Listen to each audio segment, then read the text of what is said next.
I want to show you how to glaze your coil pots. And one option that you had was to add an accent color of underglaze before it was fired. And if you decided to do that, you'll have that coloration kind of set and permanent on your piece. It's already fired. So there's a couple things you want to think about. Do I want to pick a glaze that's transparent so that I can see that color coming through?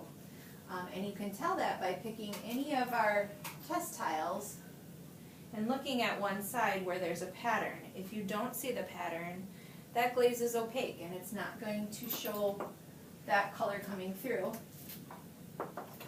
But colors like dark green, mint, buttercream, citrus burst, and matte white are transparent or translucent, meaning that you can see color underneath. It's a clearer glaze. So either you're going to use one of those glazes so that you can still see whatever accent color is coming underneath, or you have to kind of plan for that. What I mean is following our glazing process chart. So first we want to wash our piece. It's probably been sitting around a little bit, so I'm just going to take it to the sink and rinse.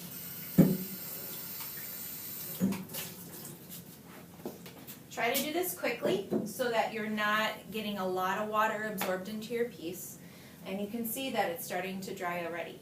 It'll look a little darker, and as the water evaporates, it will turn back to the same light color, kind of that buff color. While that's drying, I can start making a plan. I can figure out what it is that I want to do.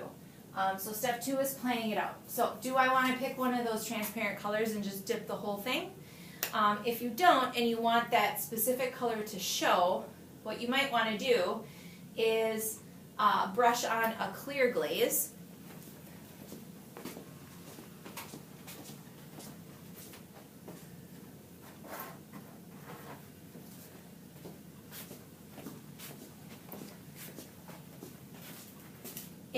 And so this is over right above the underglaze shelf, off to the left-hand side of our glaze room.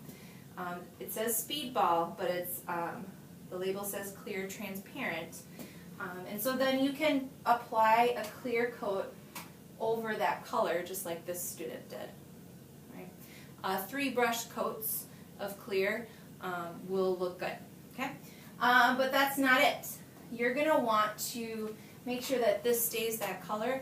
Then you're going to want to apply some wax resist on top of this.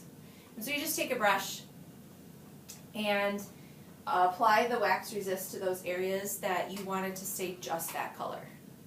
Okay? So a little wax resist. Just 1 coat of this, and wait till it's dry. Okay? Once it's dry, then you're able just to go ahead and dip the whole piece all at once, and that's the best option. However, sometimes our glaze buckets are a little low, and there can be, you can't quite get everything glazed all at once. So you might have to dip part way, and if it comes up to here, rotate it after the bottom is dried, and dip it that way to fill up the entire piece. So you might have to kind of dip it from 2 directions. I've already mixed up this glaze. I've already tested it, so it looks good. It's not too thick, not too thin. I still see my nail indent. So I am ready to go. But this glaze is a little on the low side. So what I'm going to do is I'm going to take another pitcher.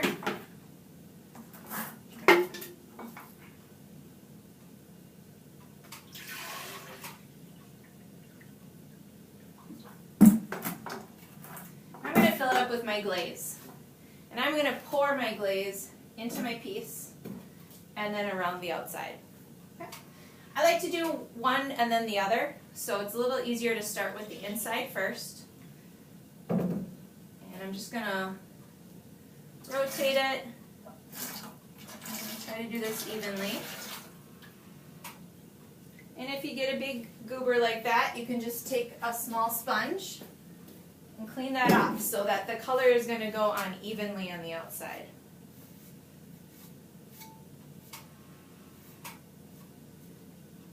Inside looks pretty good. So then I'm going to just have to carefully hold, or if you want, you can use glaze tongs if you feel comfortable with that. And I'm going to pour.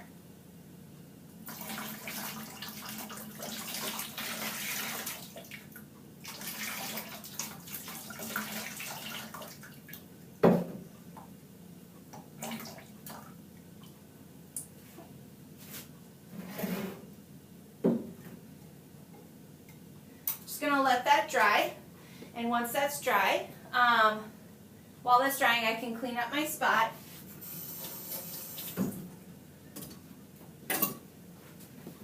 Pour back this excess.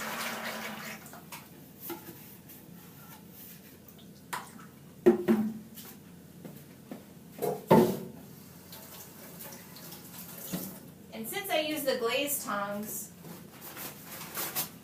I don't really have anything to touch up. But if I needed to, I would make my touch-ups with a paintbrush. And so right now I'm just waiting for it to dry so that I can use the carpet to scrub my pot on. So basically, if you have glaze on the bottom, you want to scrub it on the carpet until it's glaze free. And I like to kind of roll it around the edges so that it's cleaned up about 1/4 of an inch on the edge. And that ensures that it won't stick to the kiln when you fire it.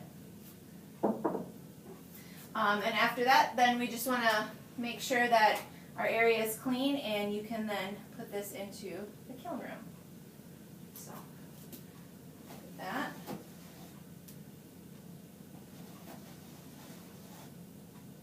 Free of glaze, and I'll just take this right over